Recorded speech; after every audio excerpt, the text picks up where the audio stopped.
declared their sovereignty and wanted much greater autonomy and control of their resources. So that shouldn't be forgotten.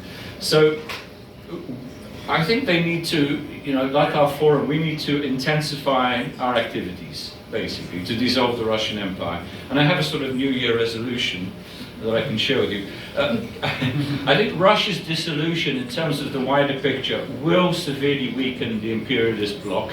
I call it rather the imperialist bloc rather than the totalitarian bloc, because it's both in a way. But when you talk about imperialism, you think the age of imperialism is over, but it's not.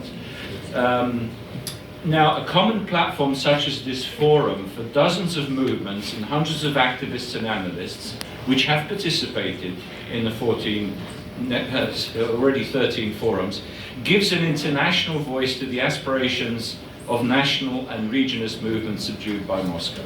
So this is my New Year Forum resolution, 5 goals. First, mobilizing the diaspora on behalf of their home countries. Much more work needs to be done on that score.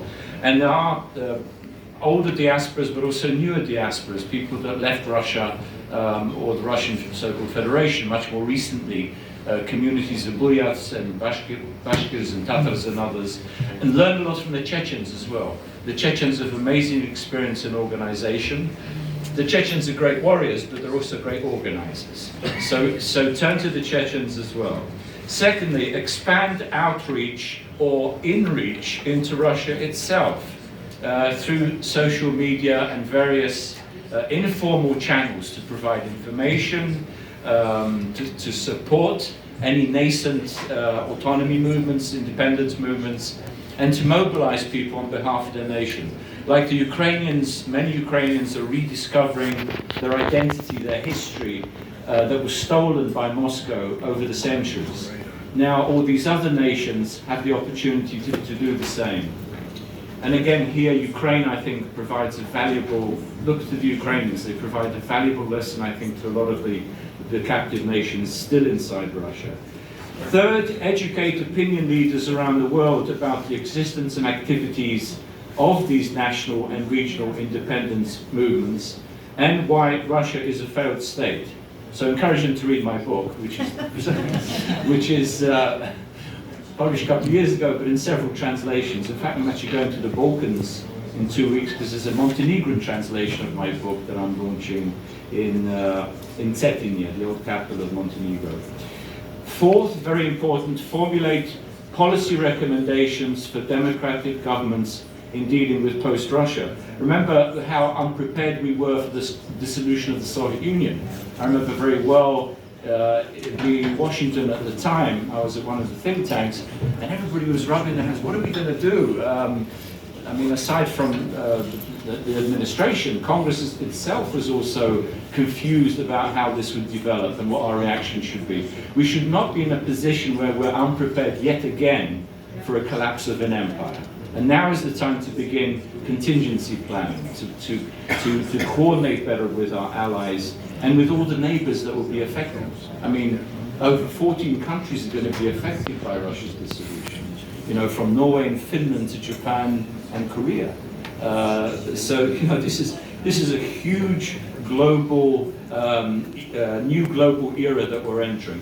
And fifth, very important, present a constructive and effective counter to Russia's, what I call the oppositionist imperialists, who seek to preserve the imperial state under a quasi-democratic cloak, who have the ear, unfortunately, of a lot of, or at least some politicians and congresspeople and parliamentarians in the West, and who whisper to them that, yes, we're going to build a great, beautiful Russia as soon as Putin is over.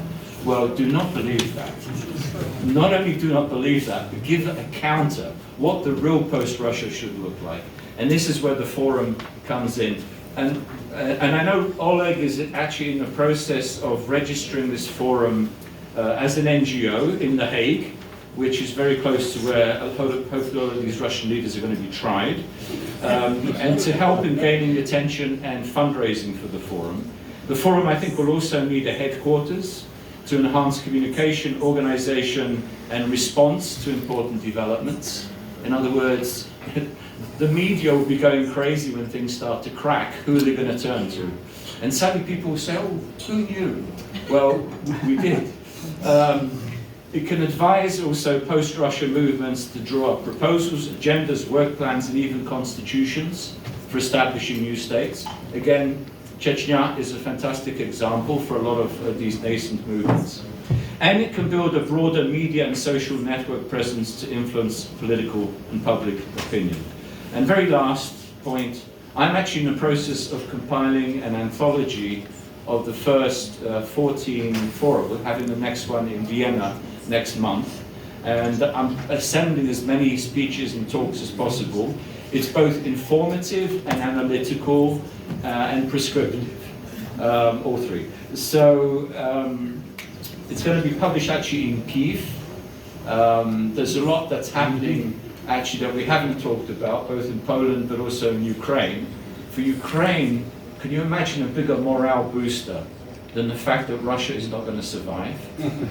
For all of us. Or for all of us, but for those on the front lines, you're not just fighting to protect Ukraine, but this will never happen again if you defeat this empire. We have to make sure of that, because it's happened to Ukraine so many times.